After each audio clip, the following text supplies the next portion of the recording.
It's not a pretty looking thing. I have a really random song stuck in my head. What song? I have the Pussycat all stuck in my head. I hate this part right here. I hate this. I have no idea where it came from. I can't take it. I really don't know the song. Although I was very shocked to hear Avril Lavigne at the end of this, but then not, I don't know. What? The credits for the movie we watched? Oh, is that who that was? Yeah. That I was like, I know this voice. It was really 2000s. Yeah, very dearly. This whole movie. Oh yeah. Forgot about that. Forgot that we were talking about a movie today? No. One of the reviews. Oh, okay. Really? Well, I mean, I guess let's fucking do this. This is Tommy. This is Jacob. This is Tommy and Jacob's mixtape.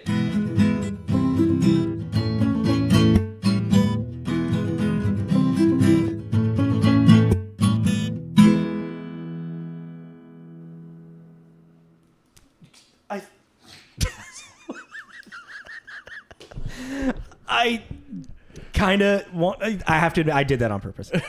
Anything for the camera? Hello, everyone. Welcome back to TJ's Mixtape. I'm Tommy. That's Jacob. We are a movie review podcast. We talk about the history of the movie, who made it, who's in it, kind of some themes in the movie, and then give it a rating. The rating is arbitrary, but we do it to kind of give it a nice end to everything. And what are we doing today, Jacob? Eragon. Eragon.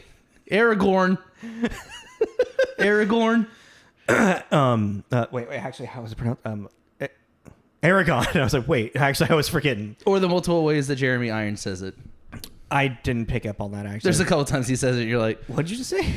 Fair. It kind of changes. Well, okay. I do got to say, like, I was made fun of for not knowing how to pronounce the name of this book for the first time I ever fucking saw it on my ex-girlfriend's bookshelf.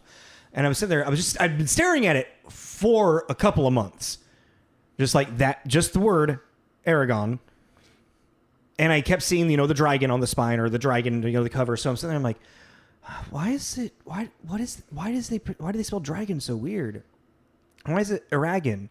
So in my head, I'm like, oh, that's Eragon. And then I brought it up.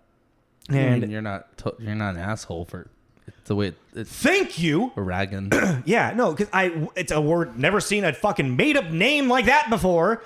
And there's a dragon on the cover. No, my ex-girlfriend and then like people that were in the room, like as when I said it, they're like, we're just fucking busting my balls so hard to the point where I actually got mad at them. I was like, how am I supposed to know? Stop making fun of me, guys. So we're doing Eragon.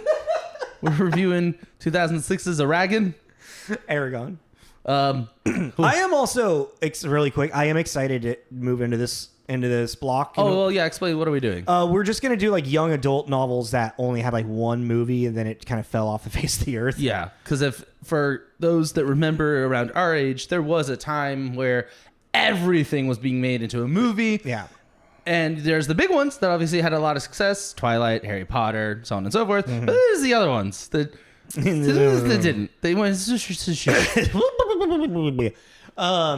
But it's not only just like this young adult novel like section, but I'm excited to do movies out of the 90s for a moment. Yeah, let's. Like, I didn't realize like we went hard into the 90s for a minute there. But yeah, if you don't know, there's a guy and he's a. No, damn it! I can't think of it. I totally forgot. I was trying to think of Eragon's backstory. And then these are two completely different stories. I know. It's like even trying to bring them together is like that's hard. But yeah. I mean, how about this? Young boy finds dragon egg and must raise it. Young boy. Yeah, sorry. To fight evil king. Young boy is reluctant to take over hero's destiny. There you go. To make it more young man. Young boy. He's like Eragon. I'm talking about like Aragorn. Oh yeah. But was he a young man? I don't know. He was like 100 years old, wasn't he? Yeah, but for his people, is he young? You know what I mean? Yeah. Like in the elf frame of mind, he's very young. Yeah, of course. But also elves just don't die there. But to a hobbit, he's old as shit. Yeah. To a regular human, he's old as shit. Yeah. So, anyways, yeah, but we're not talking about that. We're talking about Eragon. Eragon. But was released December 15th, 2006. Yes, that was its Holiday movie. official release. Its London premiere was December 11th, I heard. Oh. Yeah, which I thought was kind of interesting. Had a London premiere. Yeah, from where it was shot and everything, it kind of Yeah. makes sense. Yeah, I was curious what the box office really was for this one. It was great. It was okay. Because like domestically, okay, so it was 31 domestically. Do you really need the pen? I want the pen. I just don't want to take anything with me. Oh my god! I'm going. I got it. All right, I mean, I thought it was farther away. I mean, it was number 31 domestically in the box office and number 16 worldwide, but it was like the majority of its box office intake was worldwide. It wasn't US. It only made like 75 million US. So it was technically a flop for its budget US wise. Well, yeah, I mean, Because it was a $100 million budget. Well, and the US had only made 75 million of that. Only made 75 million. yeah, but then I mean, then the whole gross was 250 million. Yeah. So like that's what I was like. I was like, oh, that's interesting. That like in foreign markets, or it was much more receipt. Like it was just bigger outside the United States, and why not? I mean, fuck. What's not? How many movies did you see this year? I had a 38. Oh, it's 66. 66. Yeah. Like I think this is kind of thing. Is like early 2000s. You're in your like late teens. I had a lot of time to watch movies. Or early teens, I should say, because in the early 2000s, I was in my late teens, and I was now doing drugs and stuff, I guess.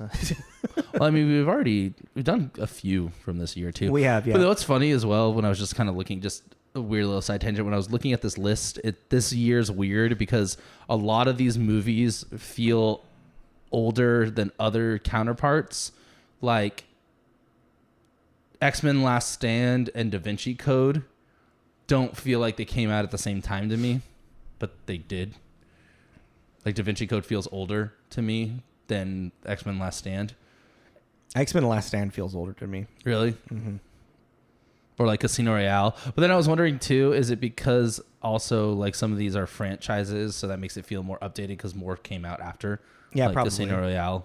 Probably, yeah. And then X-Men, granted that ended, but that property kept Let's get off this. Let's talk about the movie. Whatever. Who directed it? Nice try. Oh, yeah, this is actually kind of a weird one to pronounce, isn't it? See what you're trying to do. Trying to make me look like an asshole. Stefen Fangmeier. Okay, cool. Yeah, Stefen Fang. Thank you. You're the pronouncing guy. Stefen Fangmeier, who is actually kind of interesting too, because this was his one and only his only directing credit. Because Stefen is mainly a visual effects supervisor, consultant guy. A lot of special effects. Yeah, who worked on things like Terminator 2, Hook, Mask, Jurassic Park, Casper, Galaxy Quest, and the list goes on and on and on and on and on. I couldn't really find much in the production. I kind of rushed in my notes for this one, but it kind of seems like he was given a chance on like, hey, see if you can actually direct something, and it didn't go too well. I mean, I have a lot of theories of why this didn't go well, but we'll get into that later. Fair. Yeah, that's kind of all I had for Stefen. Yeah, there's really not much. Then going into writing credits, this is first this is based off a novel. Let's do Peter, then let's go into the novel. Okay. Because Peter's gonna be quick. Peter Buchman, Jurassic Park 3 and Che Part 1 and 2. The Foreigner. Me a jukebox hero. Sorry, it's the Foreigner. The Foreigner's Jackie Chan movie. Oh, okay. Where he's a foreigner. Where is he? Not home.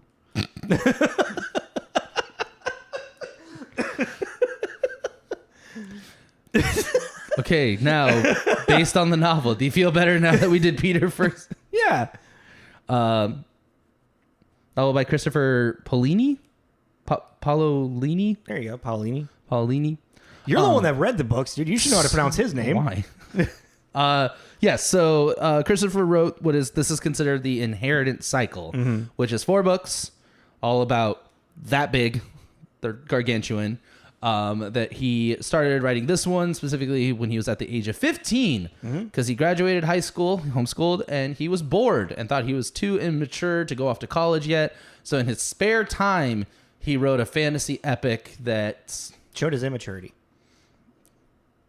Wow. I like the books, sir. Yeah, but you were also saying as an adult they're kind of hard to get back into. Yeah, but I'm still impressed by them. Oh, yeah, of course. Being how young he was. Yeah. Because it's a pretty, and there's this big critic thing about it being derivative and a ripoff of Lord of the Rings and Star Wars and all this kind of stuff. And you kind of, I feel like once you... I mean, everything's kind of a hat on a hat. Yeah. So when you start making that your biggest argument, it's kind of like, well, that's fine, but how is that ripoff? Yeah. It might be derivative. Young boy finds magic thing makes him fight evil dude. You know what I mean? That's Harry Potter. That's Star Wars. That's it. So it's derivative, but I was pretty impressed. Kind of the Odyssey. Yeah. It's like everything is a ripoff of something. Like my big rule is if it's unoriginal, just your goal is to hide it really well that it's unoriginal. Yeah. Mm-hmm. Dune, same thing. Young man finds out he has greater purpose through magic, and that also has a lot of like the themes and parallels to like the conflict in the Middle East. Yeah, a lot of religious undertones, and I think not even undertone. Like, very. I feel like that's kind of more the thing that like when you just keep it as like on a surface level, just the surface level of like this is. That story, this is pretty much young boy finds magical object to fight evil dude. That's all it is. There is no social commentary. There is no any type of other type of commentary like Dune or even Game of Thrones kind of has every now and then. Or I don't know. It's other. I can't think of any other like big franchises on the top of my head. Those like Dune specifically like has so much more depth to it than just Peter. Is that his name? Peter. Paul. Paul, thank you. Hello, Peter. Hello, Paul. Paul and like his journey and whatnot. It's so weird his name is Paul. That's always bugged me. It's just such a basic It's name. just such a... That's my uncle's name. It's just... But for this world, for Dune, that world, yeah, you know what I mean? It's like, Paul. It's like, it's 6... I don't know any fucking Dune names. Then Paul. Yeah. Paul. Paul. Fucking... Well, is that the fucking alien's name? American Dad. Yeah. But this... Roger. Killing it on the name front right now. No, well, okay. Going back to this though, I think that, and even then I did do a little reading online again because it's been fucking, I don't know, over 10 years since I read the book. Yeah. Or the series, and I am gonna go back and read it because all in all, he did a really great job of world building and making this fantasy world. Yeah, I mean, they're fucking big-ass books, so there should be... I would hope so, you know what I mean? Yeah, but that's even the thing is with the world building, I don't remember it being boring. I remember it being, what? Oh, hello. Ha-ha. Meant to do that. See, I think the thing broke already. Oh, that thing broke. Yeah. It's all wonky. Maybe, I don't know. We'll look at it later. But yeah, I just remember it being an interesting world to live in and visit, and there's just little that totally derailed me. Sorry. It's a world. It's a world. Yeah, you made a world. And it's just when people talk about it being derivative and of this and that, it's like Tolkien. It's like it'd be interesting to give Tolkien this and see what Tolkien would have to say about, hey, so Tolkien, this 15-year-old kid wrote this thing. He was definitely inspired by you and some other fantasy writers. What do you think of it? And just, is this just a book report on my stuff? Like what? Yes, it's the Cliff Notes. No, it's just when people, I just think that'd be an interesting kind of conversation. Man, book reports. Remember those? Yeah, is that not a thing anymore? I don't know. It probably is, but I'm just like, it's a tablet report. Yeah, well, no, it's like when's the last time you did a book report? I mean, it's pretty much like what we're doing is like we're doing a synopsis. Oh my god, our podcast is a book report. Oh no, it's more of an analysis.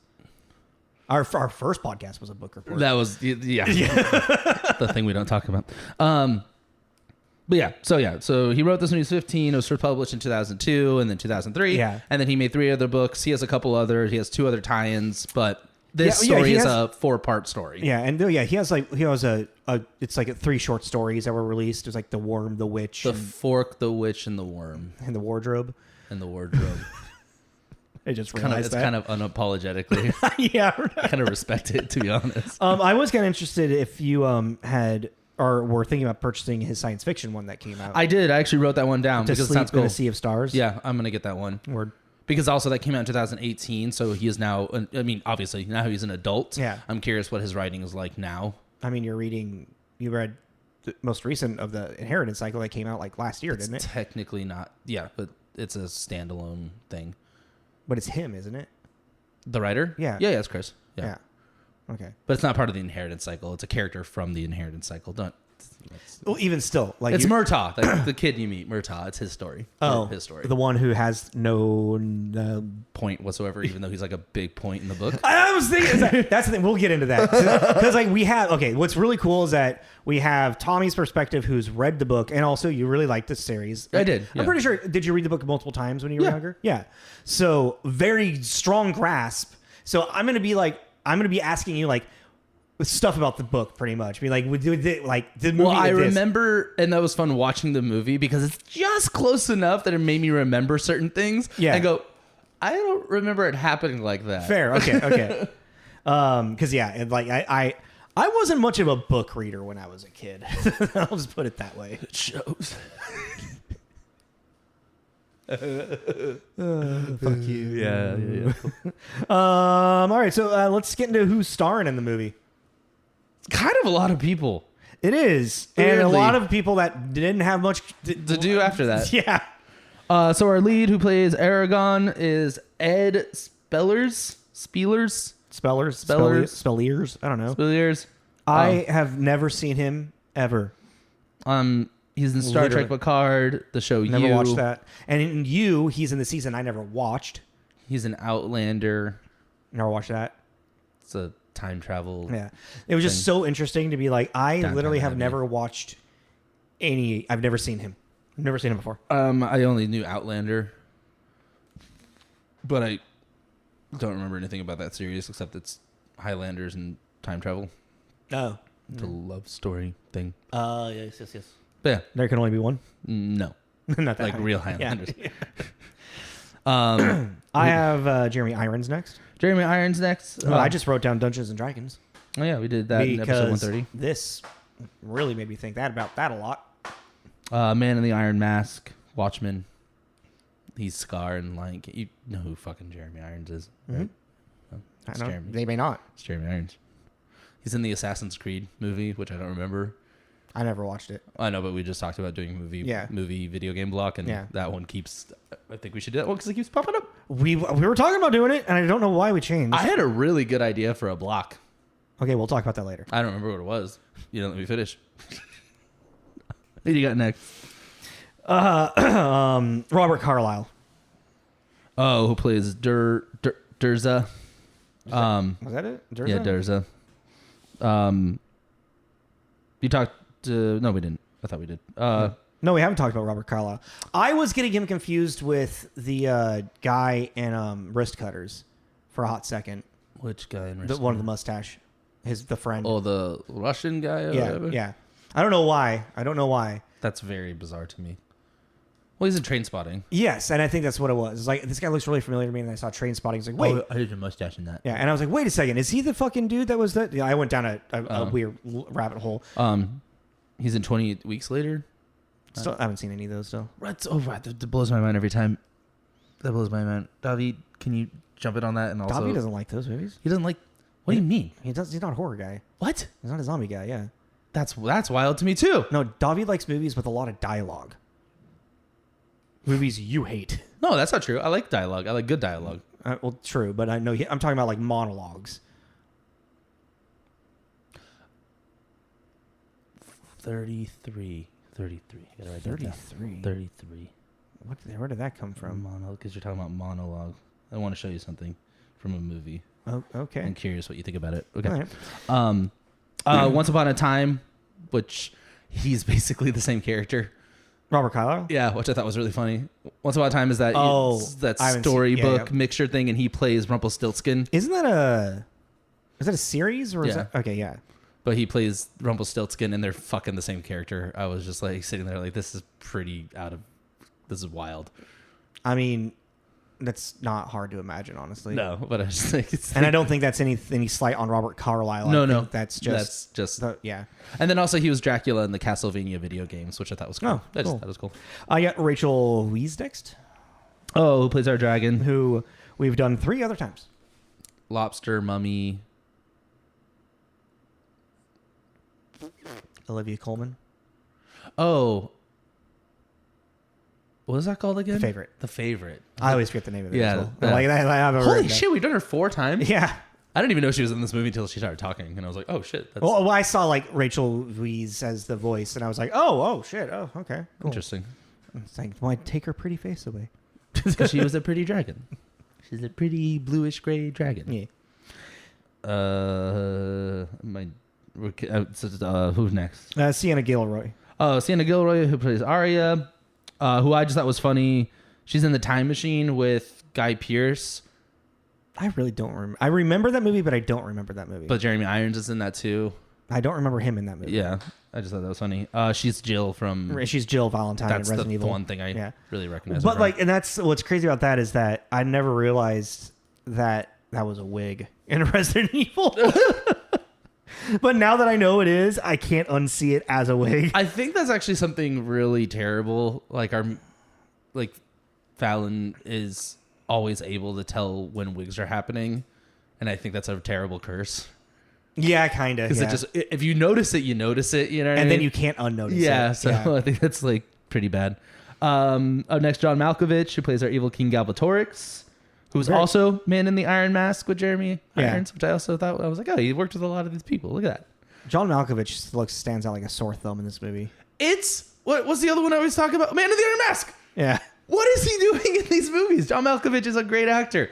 He doesn't fit in these kinds of things. It's almost like he's phoning in the performance, it feels like, too. Where is the dragon fuck face? Yeah. You know, you're That's like, really what it feels like. For someone who's such a wonderful actor that can become transformative, and he's just not doing it in these movies. but they just don't, I don't know. Like Man in the Iron Mask is different because it's a period piece and everyone's got these different accents. It's supposed to be in France. It's like this whole thing. Yeah. This is just kind of like, you get this John Malkovich to be this big bad guy, and then you have him on a soundstage with one other character for the entire thing, basically just yelling at him. Yeah. There's no real other kind of dialogue to be had. But when it comes to the book thing, they embodied Galbatorix way before he's ever embodied. Like in the book series, he's a big boogeyman. You don't really know anything about him other than he's out there and he's crazy and power mad. But he's like the king, isn't he? Yeah, he's the king, but no one sees him. Oh, that's weird. It's not until it's not the very last book is when you finally they interact. Oh, wow. Okay. Yeah, so having a physical body so like in the light is just kind of a weird choice for a villain. That's supposed to be like a boogeyman Darth Vader. Voldemort. Yeah. You know, he's kind of like he's always around, you know, you don't want to talk about him because he's around and if his soldiers hear you and you know, so kind of having they kind of took the spook out of it. Yeah. It's a weird way to say it. Yeah. Let's move past that. We're just going to ignore that. It just reminded me of the thing in Weisz last night. No, shut up. Whatever you're going to say, I don't want to hear it. Not involved. Okay, and I have just really quick Garrett Hedlund as well, who plays our sidekick dude, Archer, who feels like should be so much more important. Yeah. And he was in Tron Legacy. Oh, and then I meant to write down the leader of the Varden, but I forgot to. What's his name? I don't know. Let's get into reviews, and so that we can start tearing this fucking movie apart. I did. Did you enjoy rewatching it? No. Okay. I really hated this. It was hard. With every fiber of my being, I really did not enjoy this. Okay. It was a hard watch. That's 100% for sure. So give our scores. Oh yeah. While you get all. It's got a 5.1 on IMDb. Yep. 16% tomato meter, and a 46 audience score. So, the audience was very forgiving-ish. On Metacritic, this has a 38, which comes to generally unfavorable, with 5 positive, 16 mixed, and 8 negative. For the positive, I just picked the highest score one, 75 out of 100 by Peter Hartlaub at San Francisco Chronicle. Hello, Peter. Eragon may not be a big Oscar contender, but a movie season filled with blood diamonds, fascist soldiers, and it provides a much needed afternoon of PG-rated family-friendly adventure, which I just thought was wild because that's just a season filled with blood diamonds, fascist, and then to jump to I don't know, Family-friendly feel, yeah. Because also that made me go back and look at the list of other things that came out this year, and especially because this came out in December, so this was at the end of the year. Yeah. There was a lot of family-friendly stuff. I mean, the top 3 was Dead Man's Chest, Night at the Museum, and Cars. So there was family-friendly stuff. Ice Age, The Meltdown, Happy Feet. So I don't know. I just thought it was weird. I think it's weird this movie came out in 2006. Why? It feels older. Honestly, I thought it would have came out like 2011. Really? It felt really. I was expecting to look at the credits and see the director and writer being very from the 80s, 90s like era. Wolfgang Peterson. Yeah. we're doing him again somehow. Yeah. Like I really did. I felt really like this 80s movie with a 2000s filter on it. I mean, yeah, but I guess for me it was more because I have such a disconnect of this franchise, like book wise to even this movie, to even a video game that I didn't know existed. It just I thought it was like it took a little bit longer for this to be adapted into a movie. I didn't realize that it came out while I was still in Spokane. Actually, it's just right after I graduated high school, pretty much. Next review. Yeah, I'm trying to remember who I picked. Lane Ewan gave it a 50 out of 100 at premiere. You're most likely find that Eragon is less a gem and more Cubert zirconium. Nice to look at, but not as precious as its recent fantasy brethren. Is it nice to look at? I think at the time, yeah. Fair. I think at the time it wasn't. It was fine. That's to me kind of one of the problems with it is that it feels like an episode of like a CW show. It doesn't feel. Yeah. It doesn't feel. It doesn't feels feel like a movie. Buffy episode. Yeah, doesn't feel lived in. It doesn't feel real. It's very crisp and clean. I mean, one of my notes is like I kept getting this like feeling like when we were watching Dungeons and Dragons. Yeah, everything feels like a set piece. It doesn't feel alive in any way. Yep. No, the world doesn't feel lived in at all. It feels like a video game from the same era. Yeah. You know what I mean? Like, I'm actually really curious to check out the video game that came out for this, too. It was PlayStation 2. Yeah, PlayStation 2. Okay. So, where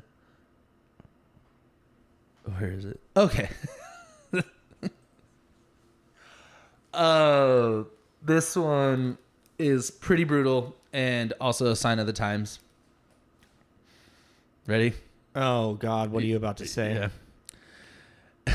In a time of darkness, under the evil reign of John Malkovich, who sits upon a throne in a different soundstage from the rest of the cast, a hero shall rise. But lo, there will be little rejoicing, for this dragon rider, newcomer Edward Speleers, is but a Nancy boy, about as imposing as Lance Bass, and somehow in possession of the only soap and clean clothes in all the land.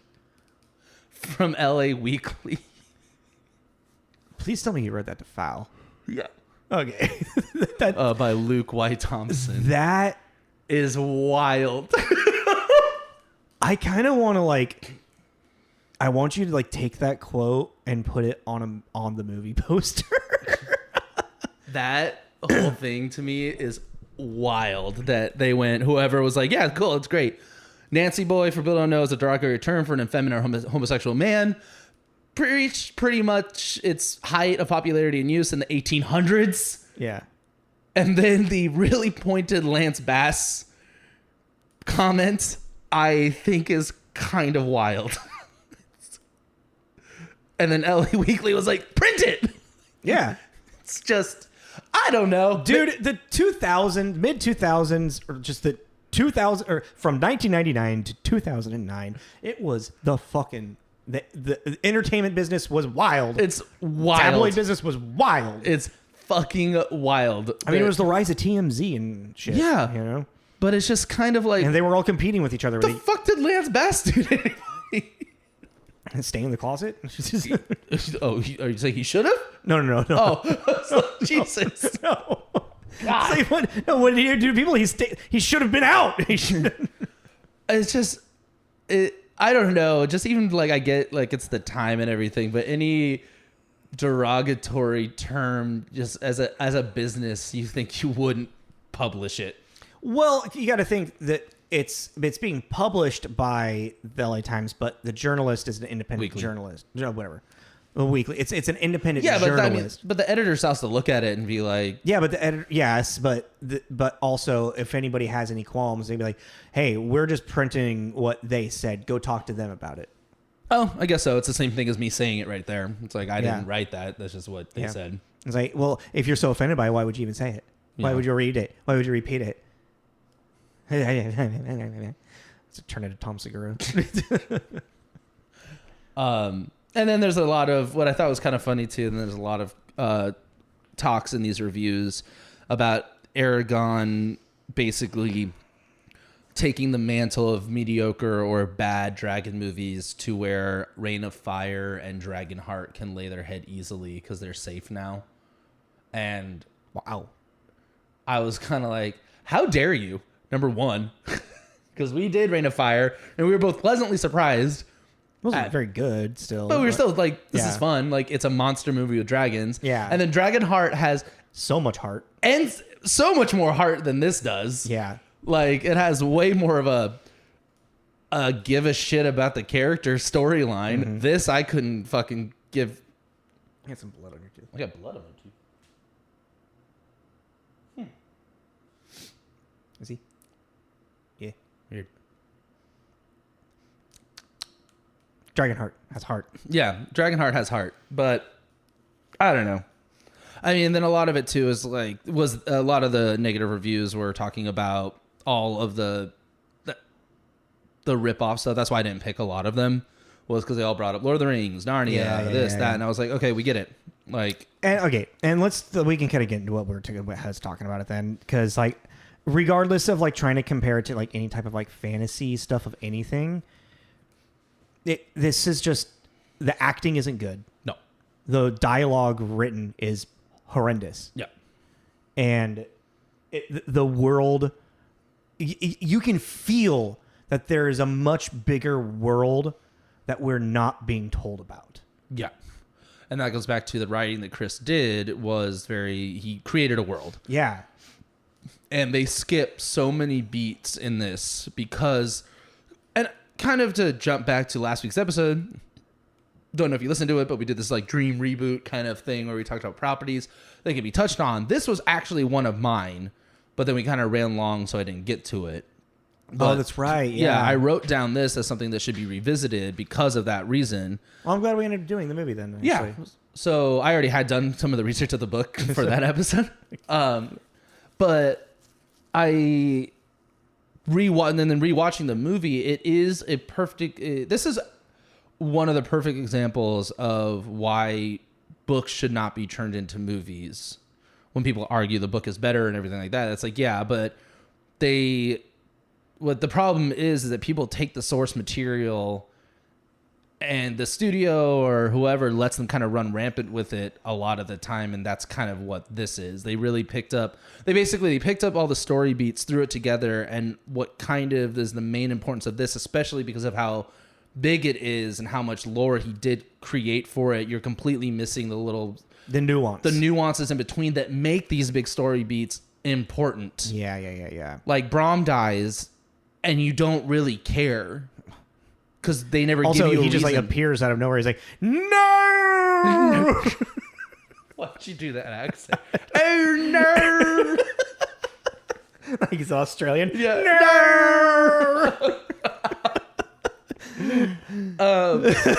But yeah, like, and that's what I'm saying. Yeah, that's really what it is, and it's just kind of mind blowing because in this movie too, like, just jumping back to the Galbatorix thing, he's not scary. When I read it, I remember you don't want him to show up, and even then, our main villain for this story, which is also in the book, the first book, is the Shade. The Shade is laughable. Yeah. For our big Darth Maul villain, you know? Yeah, but then, like, I will say at the end when he's, like, writing his fucking, like, fucking Wraith or whatever the fuck it was, and, like, he's, like, Power Shadow Beast. Yeah. I was in there, I'm like, this is a fucking pretty cool sorcerer, actually. But you only see in that moment. Yeah. You know? Yeah. Like, oh, damn it. I meant to actually look up some of John Malkovich's lines in this movie because I wanted to see if I could actually, like, imitate him saying it really well. well. But yeah, it's like it's like, and like I will say this is like they really, I didn't read the books, and I know that you you enjoyed them as a kid, but there is still kind of like with Ready Player One, it really just exudes this like young male fantasy of like save the girl and be the hero type thing. Mm-hmm. And well, her character is utterly different. Oh, really? They completely. I wonder if maybe that was kind of like up. the forced that like the Hollywood just kind of forced that narrative. And okay, and that's another thing. With at this time, 2006, when they're doing this, 2005, 2006, there's this big ass book, and yeah, they just take the story beats and just shorten it, squish it down.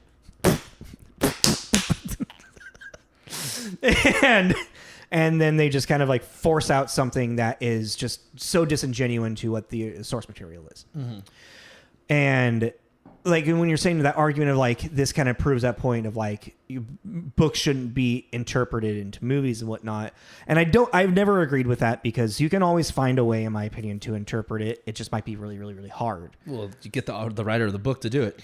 That usually works out pretty well. I mean, but if the writer of the book can or knows how to really write in that form and that, you know, like I would say it's more like let the writer of the book be like involved. Well, like Anne Rice when she did interviews. I was just gonna say yes, and that Anne worked Rice, out great. Yeah, it's very different from the book, but it works as a movie. Exactly, and that's because she was involved. Yeah.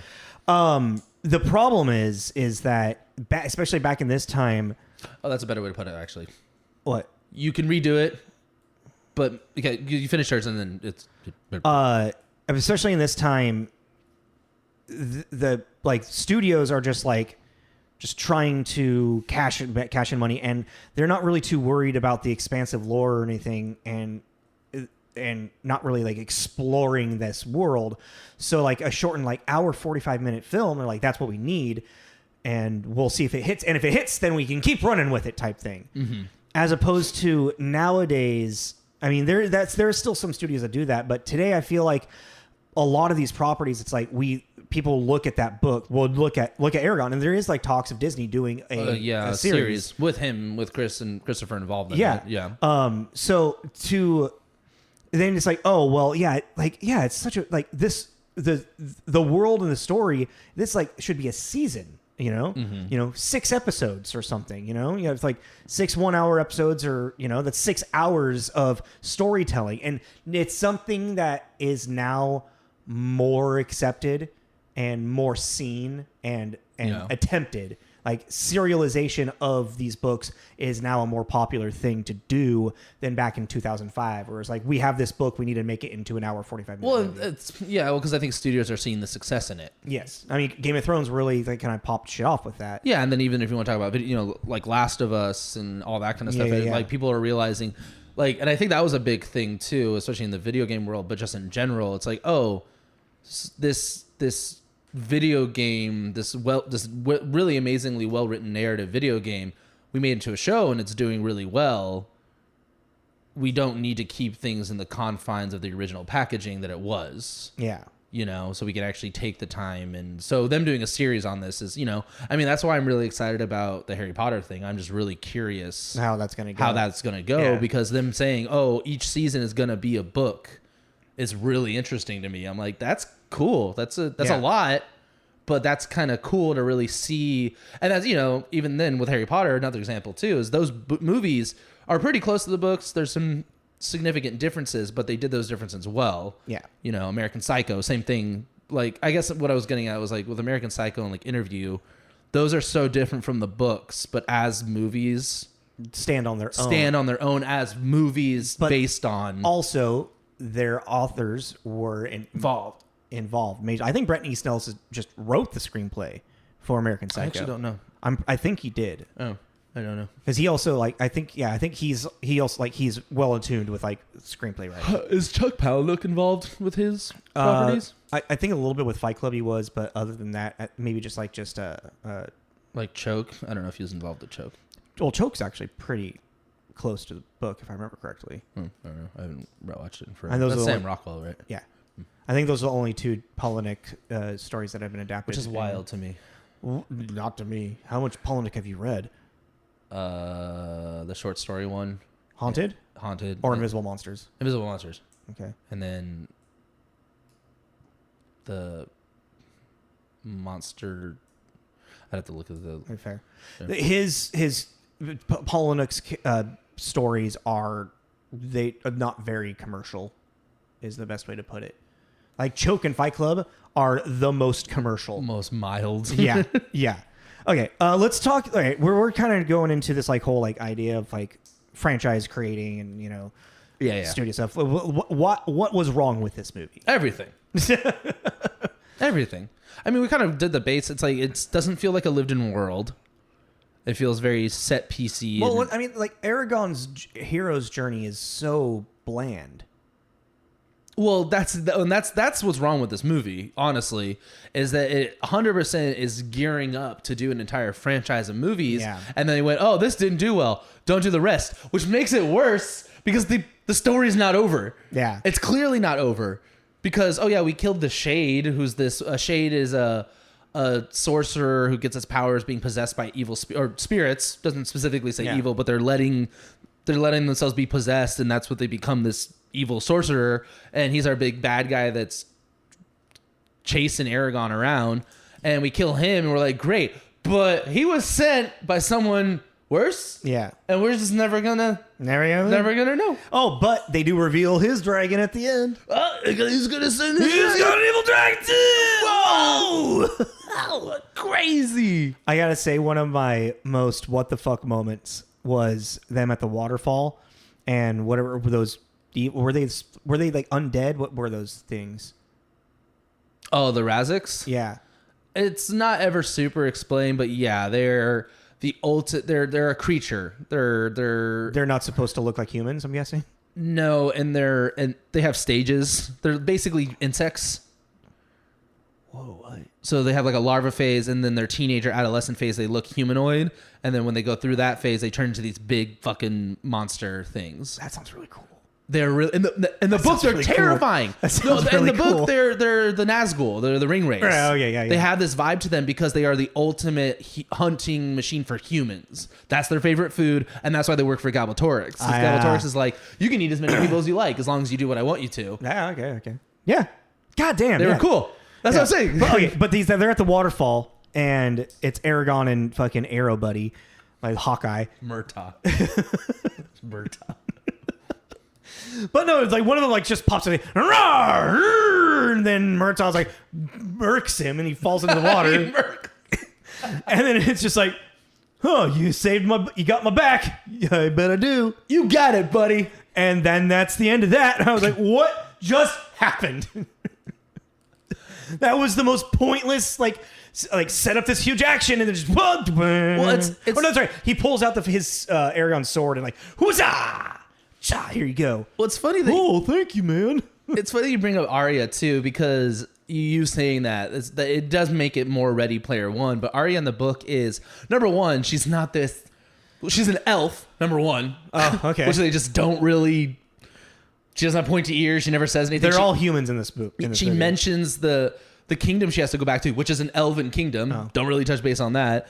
But she's this blonde, wispy, lady. Yeah. And in the book, she is this gothic, doesn't give two shits, no mess around. She's completely different. Oh, wow. She's a no mess around personality because she is the leader of one of the leaders of this resistance to stop this psychopath, Galbatorix. With Durza at the very beginning, Durza came and she's like, Durza, I knew it was you. I'm like, oh man, that's when I knew I was getting into something What bad. a terrible intro to a movie. Dude, that whole so thing was bad. I was sitting there, I was like, ooh, if this is how we're starting, nowhere but down. I was like, man, we're gonna spend 10 minutes explaining Nothing. well, trying to explain the backstory that's not explained. You don't get backstory until Jeremy Irons is talking, really. Oh, and that was actually my first, my big was Jeremy Irons' narration on Galbatorix coming to power. That's not how it happened. Oh, really? The fucking intro. Nope. Not how it happened. But he did take power, but nope. That's complete. I was like, you... complete off the bat, you're like, no, we're going this way. So, and hey, at least they're doing it right at the beginning, so everyone that read the books knows immediately. Yeah. Leave the theater now. It's like, This is just gonna upset you. just go ask for your money back right Yeah, now. this is gonna upset you. Just leave. No, because that's really it is, and I think that's kind of a bummer because I didn't really think about that too. Is what you were saying about this hero's journey, and it becomes this adolescent fantasy of becoming the hero. Dragon Rider gets the girl, and unfortunately, I was immediately kind of like tying that to Christopher Paolini, which I'm sure there is still a little bit of that in there because he is 15 years old. Right? And Eragon is 15 years old. I was really curious. I looked it up. Like in the books, he is a 15-year-old young kid. Yeah. By the end of the third book, he's 17, and which then also kind of like the quick pace at which like this story unfolds on how it's like, and now he's a knight, and now he knows this, and now it's such like kind of a like Lord of the Rings was years, right? Yeah.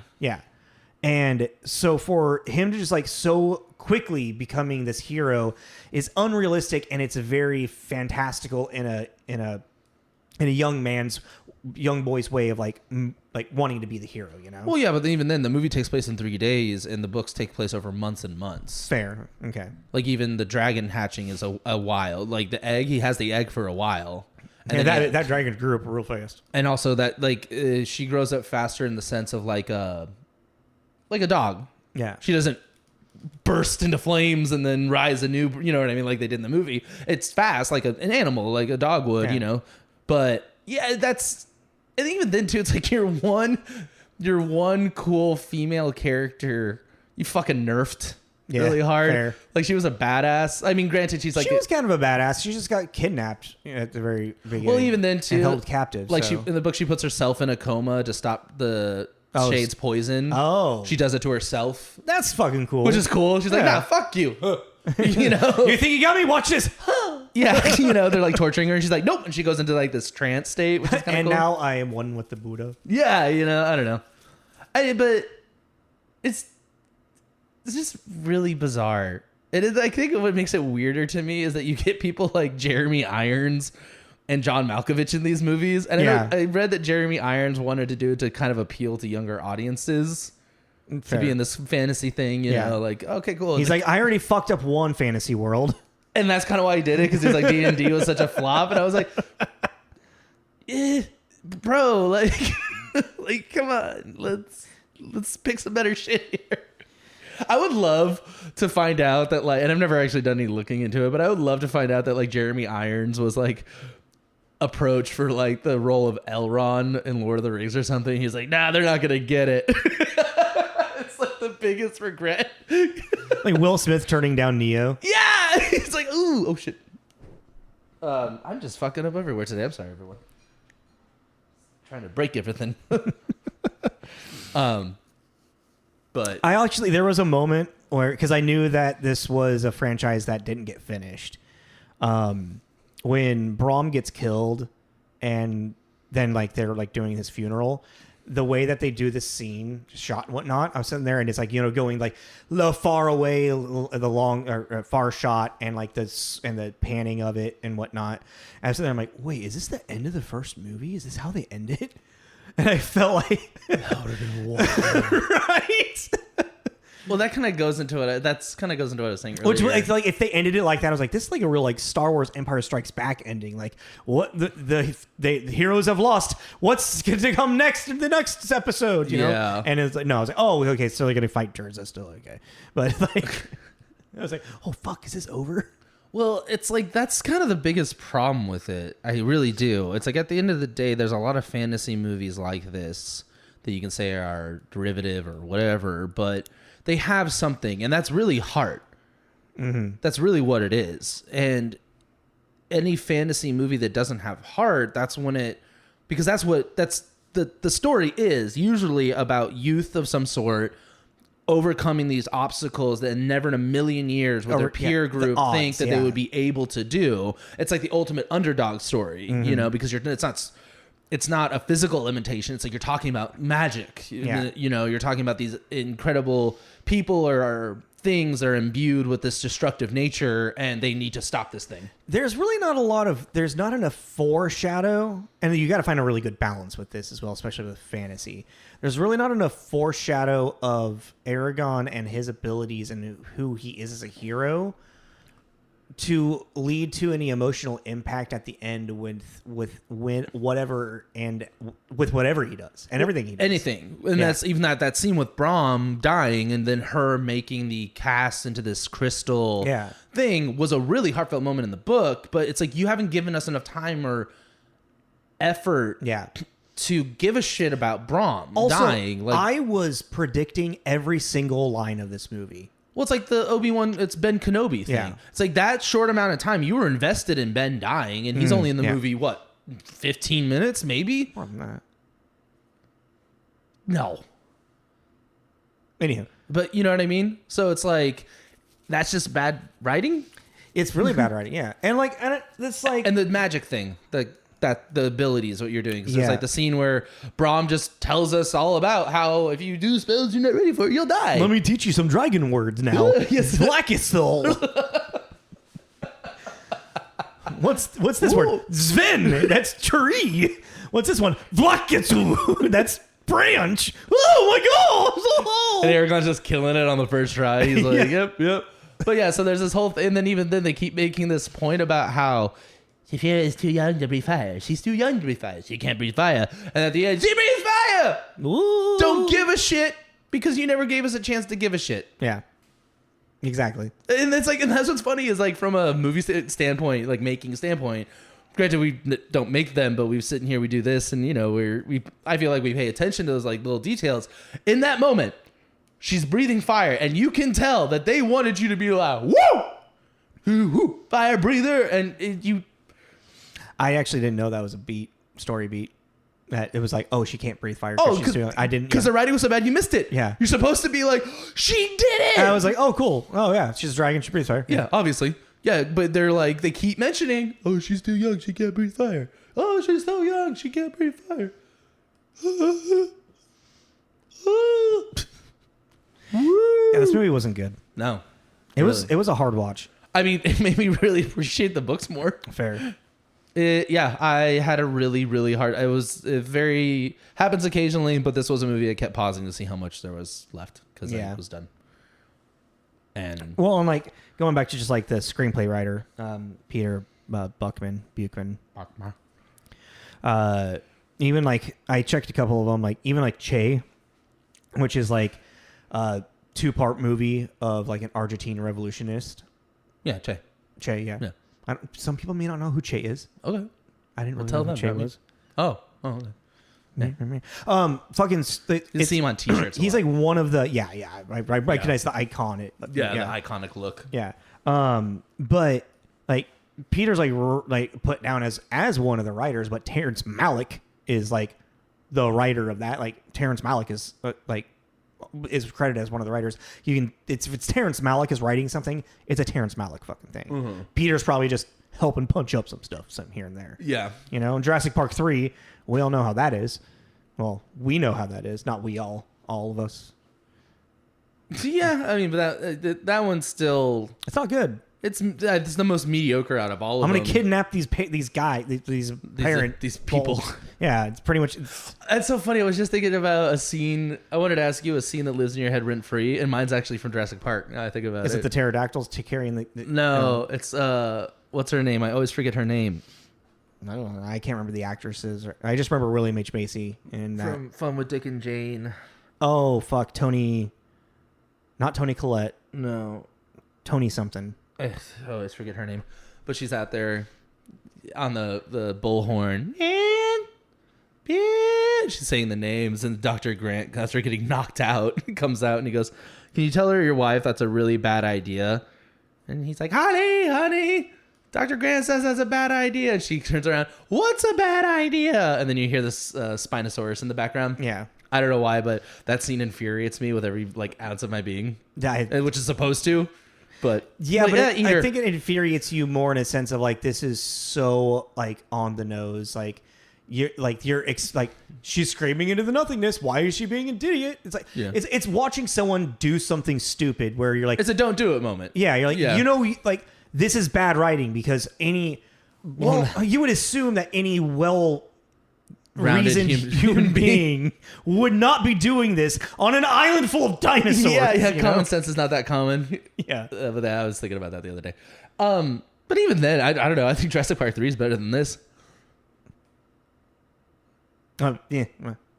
I mean, but even then, but actually with that, though, the argument could be because that is a continuation of the franchise. We're invested in Grant. Yeah. We're not invested in anyone here. No, there's nothing to be invested. And I think the coolest thing from this movie that I was like, oh, but again, that's not from the movie. That's a Christopher Paolini thing. That's the inheritance cycle, is the dragon rider being able to see through the getting dragon sight thing. Oh, I fucking hated that. How it was represented. Yeah, super high. I guess it wasn't so much the way it was represented. I just thought the idea was cool. No, the idea is cool, and also it was kind of weird. Kind of jumping to Saphira for a minute. Rachel Weisz really, she didn't.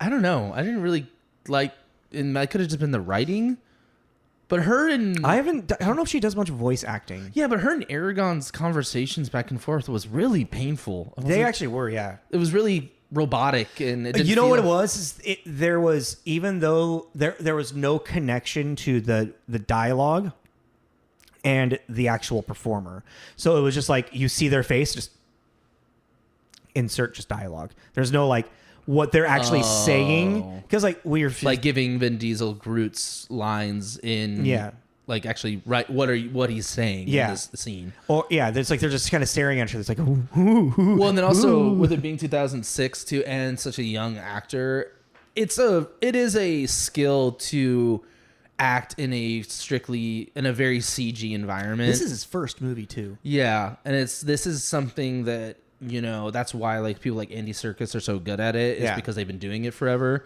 and already had a natural talent for it. But it is a talent to sit there and be able to interact with nothing, or a person in a green suit and be able to imagine the largeness, Benedict Cumberbatch or whatever doing Smog, and you see those videos of him and he's fucking getting it as Smog, he's snarling and doing the thing. And I feel especially at this time with such a young person, that this is their first acting thing. And then you're like, hey, right here, I need you to imagine a big dragon. What? Rachel Weisz right here in the green suit. Now imagine her as a big dragon. She wasn't there, though. I know, but you know what I mean. I'm just it's for a joke. Yeah. But just she's just wearing a green onesie. No, because you know exactly what he's staring at? A tennis ball? Yeah. Yeah. So it's see the tennis ball over there? It's a big blue dragon. Big blue dragon. Not even that big of a dragon, really, but she's your best friend. Not a big dragon. Any dragon's a big dragon. For a dragon, she's kind of small. She's not Vagar or whatever the fuck its name is. Yeah. She's God, I hate that thing. Why? That is creepy. Oh, because it looks like it's melting. Yeah, it looks like it looks like a. I don't know. It's gross. All right, I think we could maybe be wrapping up. I think we covered a lot, actually. We talked about a lot in this one. Yeah, I mean, I'm really excited because, like I said, was going to bring this up in the last episode, but I'm really excited and I hope they do it, that Disney Plus is going to do their show because I think that this is a really good property for young fantasy fans. I agree. And if they did it justice, because it's like, it is Eragon's story about like redoing the Dragon Riders, but I feel like they have enough characters that someone can find someone they really like Arya, like the actual Arya from the books, and being more of a non-romantic kind of. She's almost annoyed with Eragon and his youthfulness and not really understanding what it's. Oh, and that's another thing with this movie. Actually, the final, they never tell us why. Really, we need Eragon.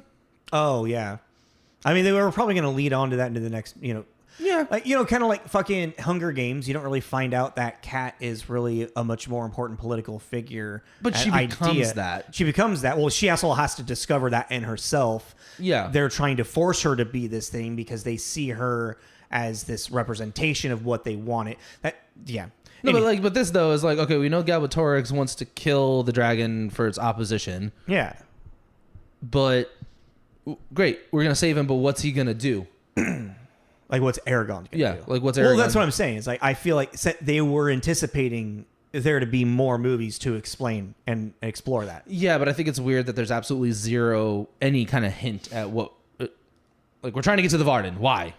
Also, real quick, can we just like, the Varden, Garden, Eragon, Dragon, right? Like, I feel like there's at some points I'm sitting there, I'm like, you were... 250. And I don't know, fucking Saruman. Yeah. Like, I don't know. It's all Solomon, Smeagol, Gimli, son of Groin, Eragon, son of Barramon. I don't remember what that. Boromir. Oh, Boromir, Faramir, Boromir. More like catch a lot of arrows here.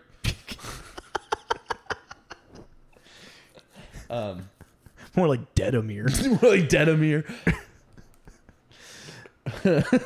I'm like, we could actually have a lot of fun with that. All right. Yeah. I mean, I'm looking forward to the possibility of them doing a series and giving it I'd give it a shot. And it was really interesting to kind of like watch this movie, and with the knowledge of the size of the book is kind of really where it comes from. And just like watching, I was like, this feels like this world that they're showing us in this movie is incomplete. And I think that I hit the nail on the head too with being like, it feels like a soundstage emptiness. It doesn't feel, even though you have all these extras walking around, nothing feels real. Yeah. Everything feels hollow. Yeah. There's no soul behind it. Yeah. There's no heart. Yeah. There's no heart in this. And that's costumes, performances. What's interesting is you can see Jeremy Irons trying to do that. Honestly, I feel like Jeremy Irons was the best performance in the entire movie. Because it's Jeremy fucking Irons. Well, yeah, fair, but you know what I mean? Like, he's just he has his voice, and he has this whole thing. But like when he's actually telling the story about how he lost his dragon, like that was actually I was that moment I was captivated. Well, and that's another thing too. That's like the levity of the situation is that when a dragon rider's dragon dies, it severs a connection in their head, right? Because you saw that with them having that. But what does that is most dragon riders go crazy, and that's what happened to Galbatorix. But he has a dragon. That's where they fuck up the story. He went crazy after his dragon died, so he went to the dragon rider elders and was like, "Hey, I want another dragon." They're like, "We don't do that. Once you lose your dragon, you lose your dragon. It's a one-time connection. Sorry." So he goes, "Well, fuck you." He kills another dragon rider, takes his dragon. Yeah, this is an evil dude. Breaks the dragon into being submissive to him, and then starts a revolt with the Forsworn, which is a bunch of other dragon riders, and they overthrow and kill the dragon riders. Is this how to Train a Dragon starts? No, that's how this starts. And they just completely retcon that, and we're like, no. So Galbatorix lost his mind over the loss of his friend and his companion. And then was like, hey, I need help. And they were like, no. And he, well, fuck you. And then he took one and broke its spirit. And that's where you're like, I will have my dragon fuck face. Now. So you're kind of like, that's what I was saying too, is like the characters are just more interesting like that. That's a way more interesting villain. Yeah, it is actually. Like you don't understand the severity of this connection they have. And then throughout the series, you meet other dragon riders who also lost dragons and stuff, and how they handled it differently and didn't go completely out of their minds. But Galbatorix is a lunatic. Yeah. But all right, so what are we giving it? What do you want to give it? 1.5.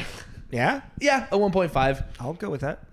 And I give it the 0.5 as a little bit of leniency because it's clearly gearing up to do this whole franchise. Yeah, there's definitely like it's gearing up for something, and well, like it's a hard watch, but it's coherent. Yeah, no, it point A, B, C. It goes through the motions, and it's like if you have a 10-year-old into fantasy, I could see them really enjoying it. Yeah, and it's fine. But I think that it's one of those weird instances where studios are cowards. And they pull the plug on stuff so quickly because it doesn't do well. And it's like, yeah, well, I think they pulled the plug because of how critically panned it was. Yeah, but I mean, because I feel like if they would have let it keep going, I think it could have become a more commercial success. Yeah, but that's what I'm saying. They're cowards. Yeah, but like, I don't think it was really. I don't think they were afraid of spinning I think it was more like, oh, we really fucked this up. Let's just stop it now. Yeah, I think that let's kill the lame horse right now. Well, I just think it would be interesting. It's one of those and an interesting thing to have seen them continue with it. Yeah, and then seen how it might have evolved. It might have been a completely trash franchise. Yeah. That's fine, but at least it'd be a finished franchise. I really wish they would have finished Divergent. God damn it. You know, it's the same thing with Netflix and all their shit they always do. They have these series, and then rather than, all right, we'll do one more season and just end it early, they're like, nope. And so you just have these Jupiter's Legacy, just never ended. You just gotta but that's also like the money that costs to do that stuff, you know? Yeah. But I mean, it costs money to you're making jobs, and I don't know. I just think finish it. If you go to the fucking, I agree, but I also know why they don't do it. But we're also not the heads of big studios, so we don't looking at that big paycheck. Yeah. Anywho, all right. So 1.5. Is that what we're doing? Yeah. Cool. Putting it down in the book. Which one are we doing next week? I don't remember. Is it Cirque or is it? No. What that? I hope not. It might be because it's at the time. Nope. Golden Compass is next. Oh, we're doing the Golden Compass. Cool. Yeah. So that was episode 201. Jesus. Of Eragon. We gave that a 1.5 out of 5 carrots. Don't worry about the carrots. They're just stars. It's our own thing. And thank you for listening. Please follow us on Instagram and Facebook. On there, you'll find all our posts for what's coming up on the upcoming episodes, along with our link tree. On there, you can find all the ways to listen to our episodes, whether it be YouTube, Spotify, Apple, so on and so forth. Follow, like, leave a comment, reach out, talk to us. Let us know what you thought of Eragon. If you've seen it. If you've seen it. And I do recommend the books. If you have someone out there or yourself, reread them. They're fun to kind of jump back. Or if you have someone that's younger looking for a high fantasy, big world that's not as complex as Lord of the Rings. Yeah. It's easily digestible, but it's pretty a fun world. I think that was my problem as a kid. Is like I never really thought about the realm of going into like young adult reading. Like I did read Goosebumps and Animorphs and stuff, but when it came to like fantasy or science fiction and whatnot, my dad had a bunch of books like Lord of the Rings and like Dragonlance and stuff like that. So I tried to read those, and I was just not an advanced enough reader for shit like that. Yeah, I mean that's what they're there for. So like if you think your kid is into like Lord of the Rings movies and stuff, this is an easy, digestible world to jump into. That does have a lot of dark stuff and the ghouls and goblins, but then the elven and the dwarves and the Ring of Power. Nope, wrong one. Yeah, the season 2 comes up. End of August. I have no idea what the fuck is going on in that show. Anyways, so we're doing Golden Compass next week. Yes. Continue on with our atheism. We're going to talk about atheism, apparently. Yeah. Is that what the whole deal is? Cool, we got to go. I'm rambling. This is Tommy. This is Jacob. This is Tommy Jacob's mixtape. Later. Bye.